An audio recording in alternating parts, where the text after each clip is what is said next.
Hello প্রিয় বন্ধুরা, যে জিনিসের মূল্য কম মানুষের কাছে কদরও খুব বেশি কম।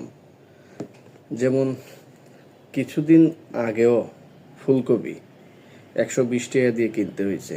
তখন সেই ফুলকপিটা খুব সুস্বাদু এবং খুবই ভালো মানের একটা সবজি ছিল, খেতে খুবই ভালো লাগতো। আর এখন এটার দাম একদম কমে গেছে, 10 টাকা কেজিতে পাওয়া যায়। এখন আর এই সবজি ভালো লাগে না, খেতে একদম বাজে। মানে সবজির মধ্যে খুবই বাজে সবজি ফুলকপি। তো এটি হচ্ছে বাস্তবতা, যে জিনিসের দাম কমে যায়, মার্কেট ভ্যালু কমে যায়, তার কদর সব থেকে কমে যায়। আবার কয়দিন পরে যখন মার্কেট চাঙ্গা হয়ে যাবে, তার মূল্য আবার বৃদ্ধি পাবে, মানুষের কাছে আবার সুস্বাদু সবজি হিসাবে আবার পরিচিত হবে। কিন্তু এখন আর ভালো লাগছে না।